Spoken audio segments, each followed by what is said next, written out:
IronOverload.io hardcore episode 52. So today this is going to be a really, really fun topic. And this is a topic that doesn't get discussed enough out there. And I think it's one of the most important topics out there. And it's best and worst gyms for training. And it's like we go through all this, mobster.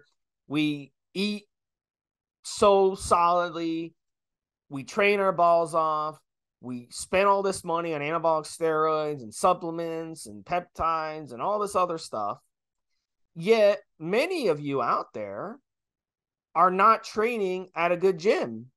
And it's actually a barrier to your progression. So I'll start us off, Mobster, and I'll bring you in really quick. But right away, when I walk into a gym, the environment is very important to me. I want to walk into a gym where there's a good mixture of people. I want to see people who are taking this shit serious. Okay. Now, there can be people that aren't taking it serious, but I want to see a percentage that are taking it serious, both male and female. Very, very important. There's both, because there's nothing that pushes you more than seeing someone you're attracted to in the gym, and that's pushing you and motivating you to get better. So for me, there should be some meatheads in the gym who are roided up, and there should be some really, really attractive females who are kicking ass. Because let's be honest, Monster, females work harder than males in the gym. That if you take the top 5% of genders, right, and you say top 5% of males in the gym and 5% of the females work harder than men. They have to. A lot of them had older brothers they wanted to keep up with. A lot of them have to keep up with men. A lot of them, you've got to work harder in life, because females, they get the short end of the stick on a lot of stuff because males dominate the world.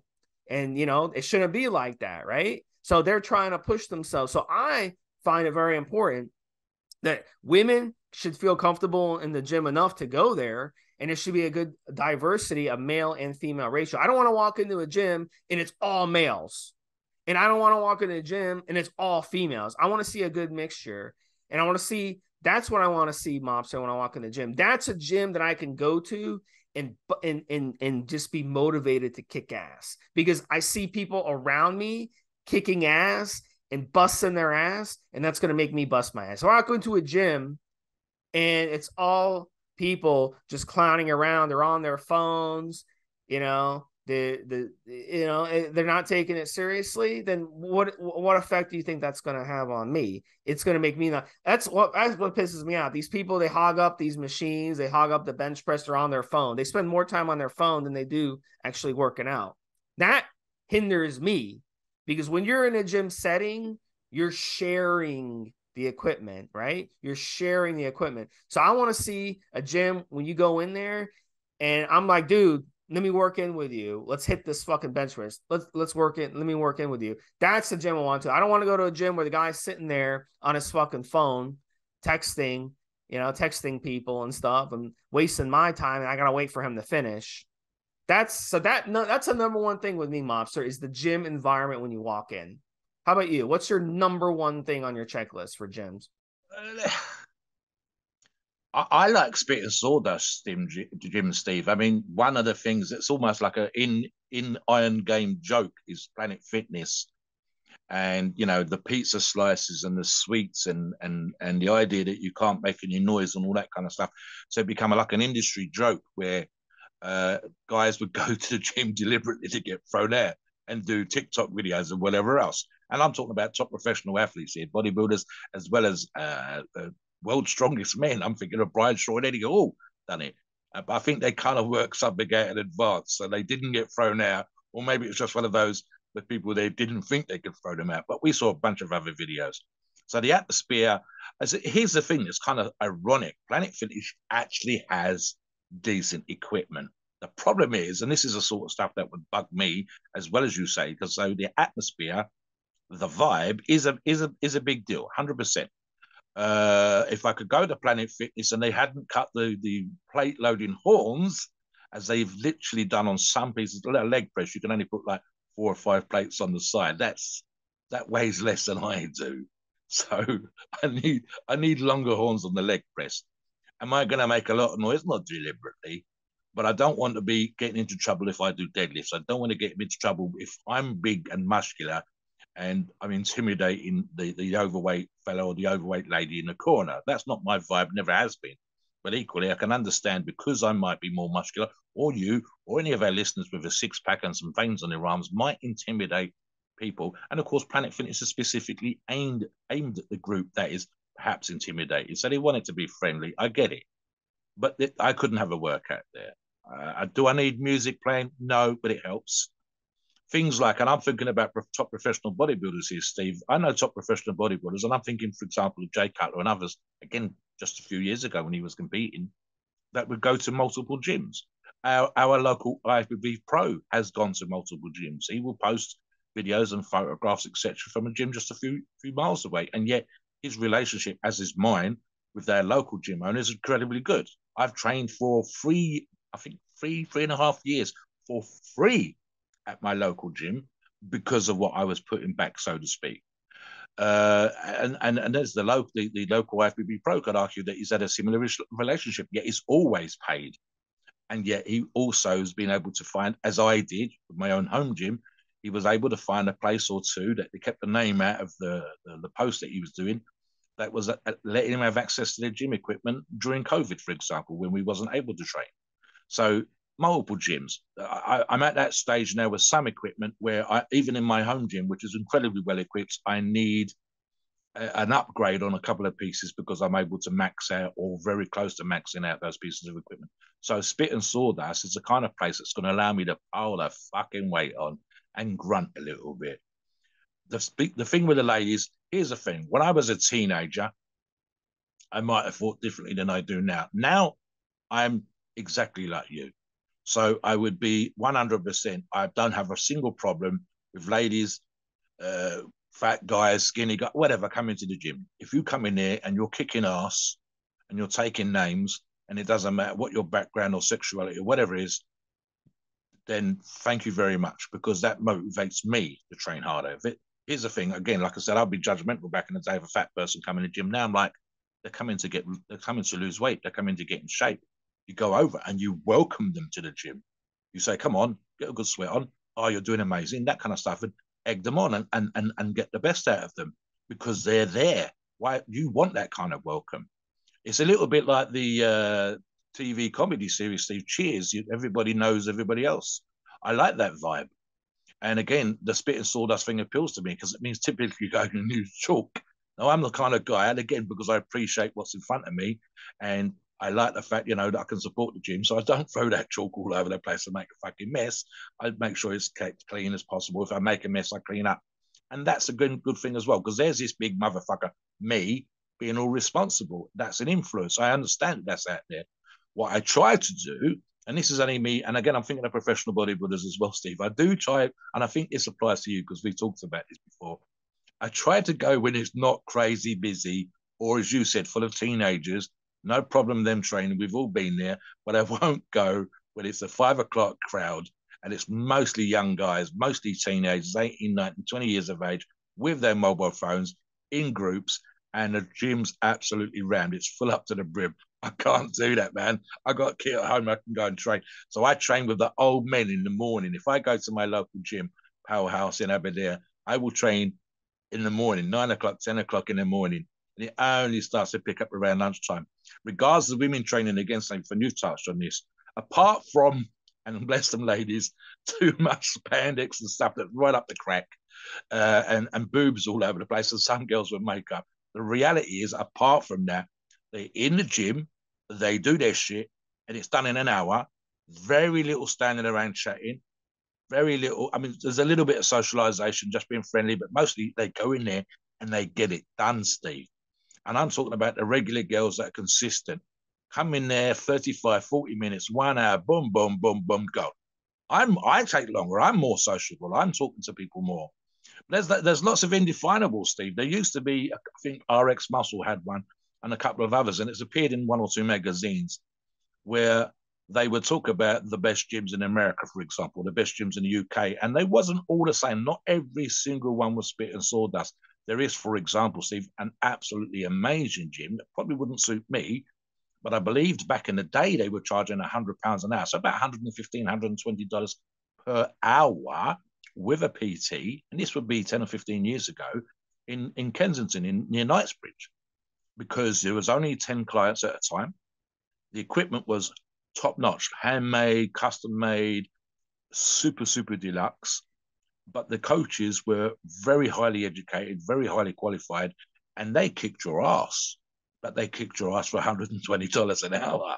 So it was, I don't know necessarily that they would have heavy enough weights for me, Steve, but you'd be working with one of the best PTs in the country in an environment where all the equipment's been made to measure, and as the Rolls Royce or the Mercedes or whatever, or the Cadillac of gym equipment. And the facilities would be amazing. There was a video on YouTube a little while ago where the YouTuber goes to this gym and it's only used by high-end athletes in both baseball, basketball, and American football.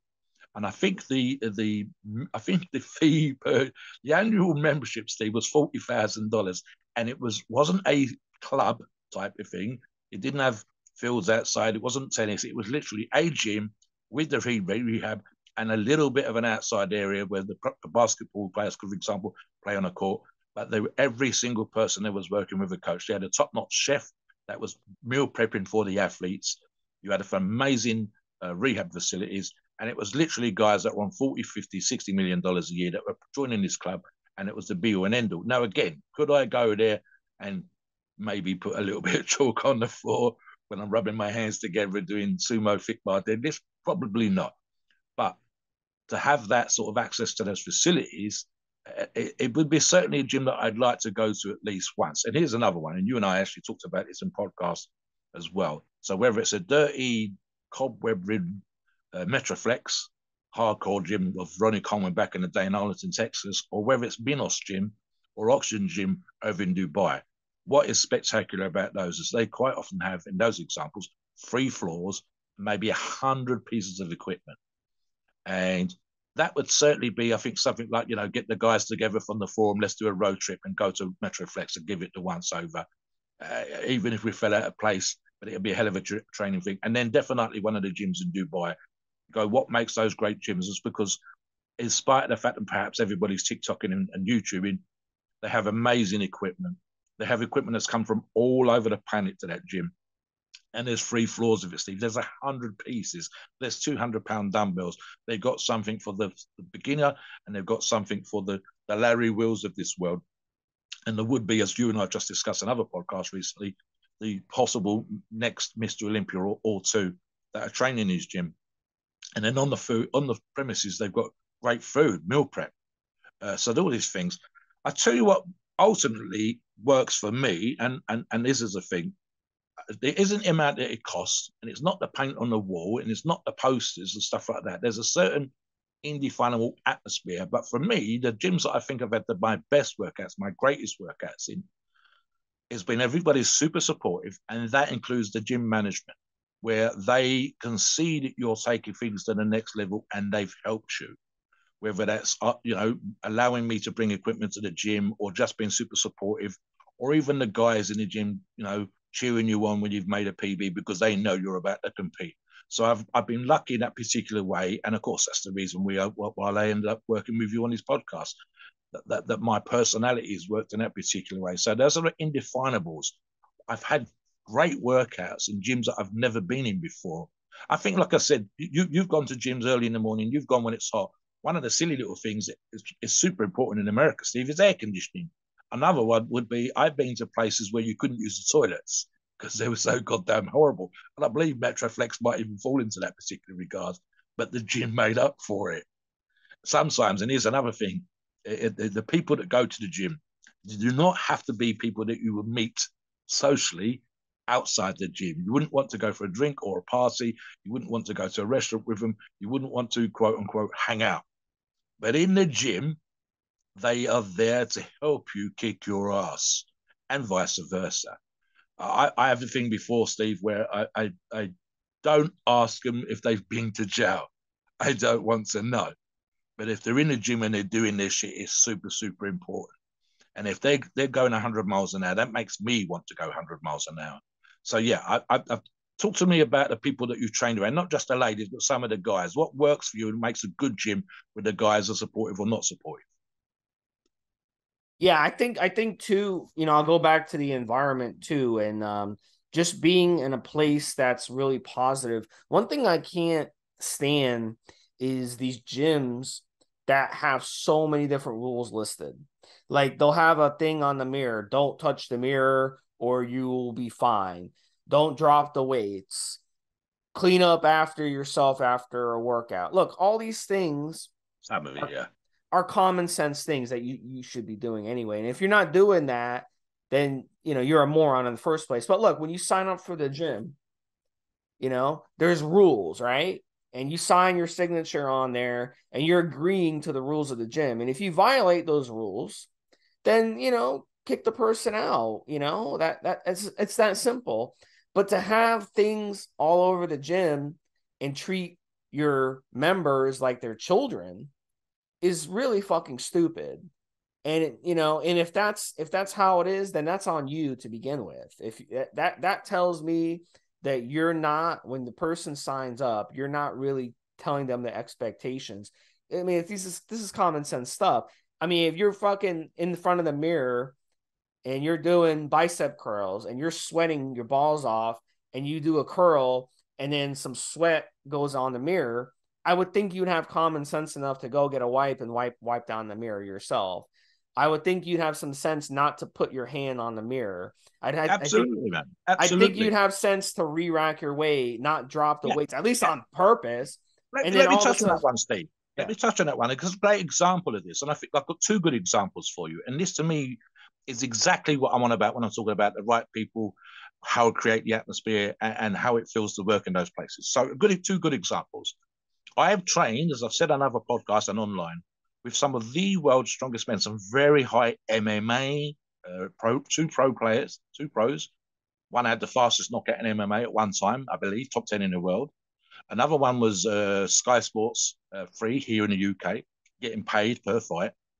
And then, of course, I've trained with and even competed against in grip competitions. Lawrence Charlet, world's strongest man competitor, his best place was fourth, and he competed multiple times in the finals of World's Strongest Men. We all put our fucking weights away. I'm using the 200-pound dumbbells. I put my 200-pound dumbbells away. If I load a leg press up to 600 or 700 kilos, it's a workout to load it, and it's a workout to unload it.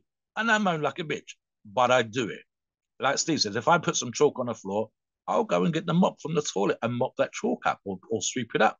If sweat went onto the mirror, like Steve said, I would wipe it off. It takes me a minute, guys. It takes me 2 minutes. I've seen hardcore stuff, and there's this thing where you can spit on the floor. I've spat in a bucket, guys, in my gym. But let me give you an example just how supportive the guys have been. When we had the gym in the warehouse in Gloucester, when I had my supplement company, you got the supplement company in the back and the gym at the front. There's a few American companies that are exactly like that now. Redcon One springs to mind. We would put money in a jar, and that money went to pay for equipment, or it went towards the rent. We weren't making a great profit from the supplement company or whatever else. And one day, £4 went missing. So that's about $5, Steve, from the jar. All of the guys, except obviously the person that stole it, was properly upset. I mean, properly upset. They were like, why are we in this gym? We've got these amazing facilities, and someone's stolen. If you need £4, ask me for £4, and I'll give you the £4 to go in the jar. If you need a couple, I'll give you a couple of quid. I'd rather you ask me, and this is what 2 or 3 of them said. I'd rather you ask me for the money, and I will give you the money so you can train here, than you steal £4 from the jar. They got properly upset. Same guys again would drag the equipment out, like Metroflex, put all the equipment out into our yard and sweep every corner of the gym. If we needed repairs, they would do one Saturday afternoon and they'd repair it. We had guys that would come to our gym 3 hours traveling just to come to the gym. And they got there early one day, Steve, and they swept all the snow off the concrete yard outside the front of the gym so they could do events, strongman events outside on a clear ground. And then when the rest of the guys got there, it was ready for everybody to train. That's the kind of collective stuff that I like. Now, here's the thing. I think Steve applies to this because he's got clients. I know that he's like this. When you get to that level, that you might become some sort of inspiration. And listen, you could be 16 years of age and weigh 140 pounds. If you're in a gym kicking your ass, everybody around you is going to see you kicking your ass. They can see how hard you're training, how hard you're sweating, male or female. They will be inspired by you. So you'll have a 300-pound motherfucker come over and spot that 140-pounder. The girls will say, look how hard that young person is training. And then if you put your weights away, if you're the kind of person that helps in the gym, even if it's a kind of shitty gym for equipment, the atmosphere takes it to another level. And then you might end up bench pressing on the floor, Steve, or like they used to do back in the day, using crates or wooden planks. It still becomes something special because the people are making it special. You're tidying up afterwards. So probably I think if Steve and I could debate equipment, I could debate the weights, I could debate the paint that goes onto the wall, the lighting, and all that kind of stuff. But ultimately, and I think you've touched on it earlier on, the people make the gym. The people that are around you, if they're motivated, if they're inspired, they inspire and motivate you. So if you've got someone that helps you, sometimes it's an old fella, might be wearing a scruffy vest, may even be a little bit overweight, but you don't know that he might have been one of the world's greatest powerlifters back in the day. So give them the moment, give them the time. And if they're not talking shit, thank you very much. And then you end up having these conversations. It might be just while you're at the bar, booking in, having a protein shake after the workout or whatever else. And you're a great example, and I've actually done this. I've used members of the gym to demonstrate exercises to other members because I knew that the member that I was using, so to speak, had been someone that could double their body weight on the bench press. I'm thinking of a 75 kilo, 50 something years of age. And I was getting him to demonstrate bench press to other people because he doubled his bench body weight. He'd done 150 kilo, 330 pound bench press. You wouldn't think it to look at him, but he had. You could look the numbers up. We've had people in there that are competing, men and women. I've actually even had to get ladies competing because I was showing two ladies how to do a leg raise on the dipping frame with their legs out front for time. And two other ladies came over and kind of got into that naturally competitive thing, right? Well, how long did she do? Can I do more? And then we ended up with a back and forth amongst all four of them for about 10 minutes trying to outdo each other. And people see that. That means everybody else that's in the gym, including the management, can see that there's an atmosphere. They can see that you're supporting each other and everything gets taken up a notch. One more thing, and it's kind of interesting. I was competing. There was a woman called Jo Griffith and a local Ivy bro, James Llewellyn. All three of us, were within 1 to 2 weeks of competition. And all of us was in the gym at the same time. Trust me, we were kicking ass, our own asses especially, going 100 miles an hour. And I guarantee you that lifted the efforts, the intensity of everybody else in that room for the time that we were all doing it. And at some point, I think we kind of, all three of us realized what was going on and caught each other's eyes and grinned or something like that, and then went back to doing what we're doing. But it was that you go in there, and if the people around you are serious and doing their shit, and if they're passionate and if they're supportive, that makes even a rubbish equipment gym with a shitty exercise bike and holes in the exercise mats or whatever, it makes it a great gym because every single person in there wants you, the other member, to do your damnedest, and you want them to win. You want them to represent. So they're people, I think, makes the gym more than anything else, Steve. What do you think? Yeah, and definitely, you definitely want the good equipment. You definitely want a good people that are in there as well. And certain times of the day, you're gonna have a different crowd, so you got to kind of mold, what kind of crowd you're looking for, during the day and stuff. So, one thing that we talk about is the economic aspect of the gym, and one of the things that really make a bad gym in me, and I will never sign up to a gym like this, is if they have predatory billing. In other words, when you sign up, okay, and they end up charging you a different amount, they ended up double or triple billing you. It's difficult or impossible to cancel your membership. Or you try to cancel, then they keep billing you, and then if you don't pay for that, even though you cancel, they send you to collections. So predatory billing is definitely an issue. LA Fitness, they make it so hard to cancel your membership. You have to go in there during business hours. You've got to fill out a paper. You've got to do this. You got to do that. They make it so freaking hard to cancel your membership, okay, with or without a contract. And I will never sign up with them. Get your shit together, guys. You guys are out there in the world, and it's bullshit. Okay, it's bullshit. If I like your gym, I'll stay with your gym. If I don't, I'll go. If I sign a 1-year contract and after that 1 year you renew me for another year without my knowledge, and then you say, oh, you didn't read the contract, after a year it resigns, you've got to cancel 60 days ahead of time if you don't want to get renewed. I hate that shit. So I mean, that should be illegal. It is, Steve. We actually had this. Yeah.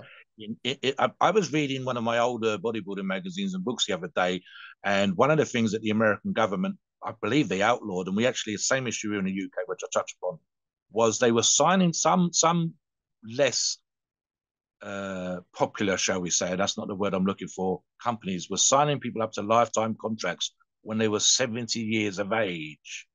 So rather than pay, for example, guys, and I'm talking about back in the day, $100 for a year, when $100 was a big lump of cash, they would say, no, if you want a lifetime contract, we can do a lifetime deal, so you never have to pay again. It's $500. But the person they were signing up was 70. So their chances of living long enough to get the value out of the $500 wasn't that good. For you scoring 10, you drop down dead, whatever. Why was they signing them up? They were taking the piss, Steve. Here in the UK, the contracts like you're describing are illegal, but it was a huge problem in the industry. I very nearly got a job when I was in my late teens, again, just started work for a gym in the financial, the so-called corporation part of London, which is where all the banks and the building societies and all the traders are. And there was a gym just on the edge of that. And I'd have been paid a rubbish wage, it has to be said, but a huge percentage of what I was doing, or what I'd have been doing, and the same in America, was that you was encouraged as much as possible to sign people up. It wasn't just getting them to come to the gym and show them the equipment and show them where the towels are and the changing rooms, and if you need anything, give us a shout. No, it was signing people up, but it was a massive, massive part, because they knew that a lot of people that do even a year's contract are only going to train for 3 months, typical the New Year's resolution crowd. So now I've got a year's membership out of you, but you're only there for 12 weeks. The same thing applied, as you said, and this is where the illegality part come in. They made it illegal because people are having exactly the problem you described. So it should literally be, I mean, even now, some of the contracts are, if you want to do it inside of the first 12 months, because we gave you an amazing price, we need a letter from your doctor to say that your arm's wonky or your leg's gone or your knee's bad.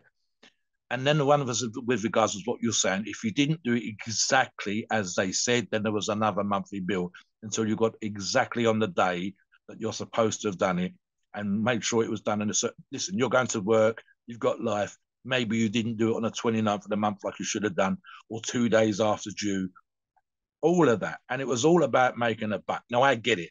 The industry wasn't as big as it is now. So you maybe could argue that they were struggling and they needed the cash. But ultimately, it left a bad taste in everybody's mouth. So literally, we have, in the UK, we have something called trading standards, and they collectively got together from different counties and different parts of the United Kingdom, Wales, Scotland, Ireland, everyone, and they went to the Crown Courts and they said, you know what, we need a High Court decision on this. We need a decision for everybody in the UK, because in Arkham, Steve, they were robbing people. They were taking money off you that they shouldn't have had, that you couldn't get out of the contract. You couldn't even just stop training and then not renew and all that kind of stuff. And then there's another one is, for example, Steve, where everything else was extra. So you can use the gym, but you can't use the towels. You can use your gym, but you can't use the sauna. Ridiculous. The worst I've had, and it was, I actually got lucky with this. There was a big YMCA in the West End of London, and at one point, it had 100 pieces of equipment. It was actually in the bodybuilder magazines, I think, having over 100 pieces of equipment. So a buddy of mine comes down from up north, from Manchester, and he's doing some sort of IT course just around the corner. There's a hotel above the gym, and if you're using the YMCA hotel, you can use the gym downstairs. And you can also have a guest, me. So I'm working in the West End. I'll meet you after work. We'll have a workout in this amazing gym. Well, number one, it didn't have 100 pieces of equipment anymore, so it was shit.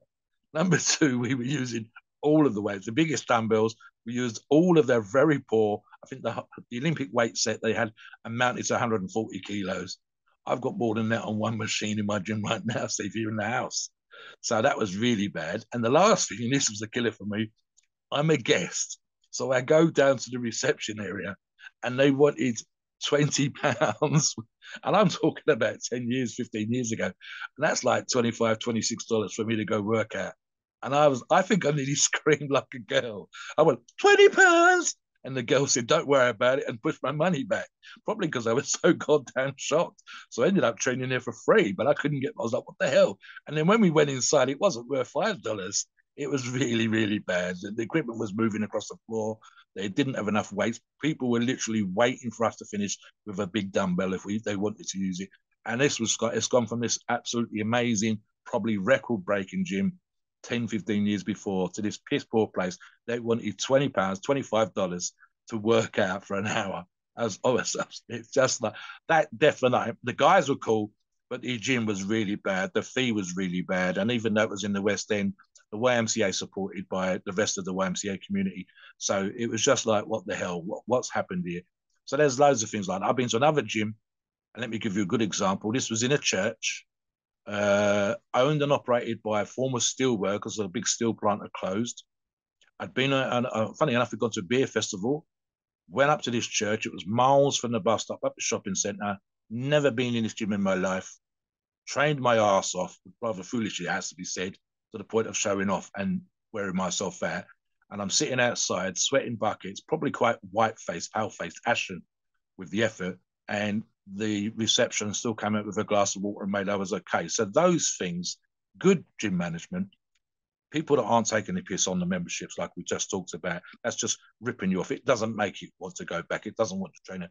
And good people, then you can ignore toilets. You can ignore perhaps that the sauna could do with a bit of a desanitization or something like that. There's certain things that you don't mind, even those rules that Steve talked about on the mirror, that perhaps you can ignore that if everything else is there. What do you think, guys? What do you think makes a good gym? What do you think makes these things as they should be? And in your minds, is it the stuff that we've talked about, or have you got something else that you'd like to think about? Yeah, I think it's a good show, buddy. But at the end of the day, I completely agree. You made a good point. It's the environment. The bathrooms get dirty. Is it because they're not cleaning the bathrooms enough, or is it because the people go in there and they make a mess of it? You gotta consider that. Is the place a mess inside and people leaving Yeah, weights everywhere? Is it their fault for not re-racking everything at the end of the day? Should they go around re-racking weights throughout the day, the people who work there, or should people be re-racking everything and I cleaning up think the it should be equipment? rack, Steve. A Gold's I Gym mean, used come to on. employ Yeah. Gold's Gym in California. The Venice Beach Gym used to employ two fellas whose only job was to move and repair the equipment. But the problem is when they wasn't doing that, they had to go around picking the weights up. And you think, but we've got 1,000 members using that place. Pick the fucking weights up so the next people are good. Yeah. That's just So good gym yeah. manners. At the And end then, of like the you said, day, environment's so important. Working out from home, I've had a home gym before. It's just not the yeah, same. as you know, yeah, There's just not that motivation to just sit at home, put some music on, and work out at home. I mean, it's just you need that environment. So it's very, very important. Read so reviews.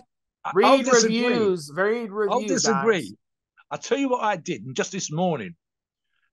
So here's what I've done, and I've done this morning. It's a little trick that you could use, perhaps. I will agree normally, and for most people, this is the case, but I'll disagree for myself personally. So this is what I was doing today.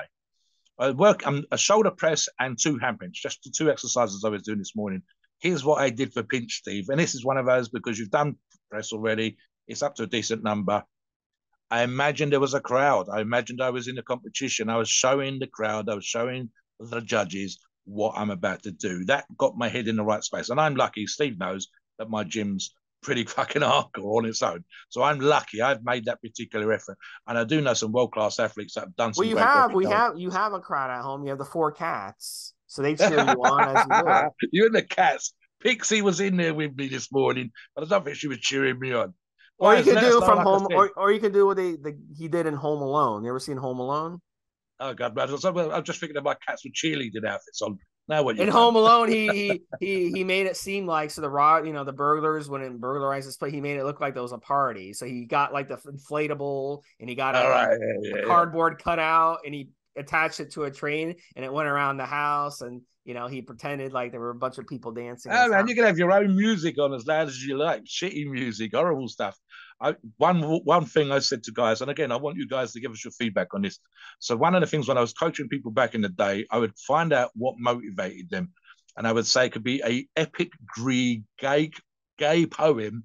I don't care. It could be a line in a movie. It could be a story they read or whatever else. And then I would use that as what I call the red button moment to get the best out of them in the gym. I would find out what made their juices swirl around the body and got their adrenaline going. I'm lucky now at the level of time I've been training that I can do that. And I think Steve's the same. We can have a good workout in the shitty gym because the headspace is quite good, but we will have a great workout in a good gym, in a great gym.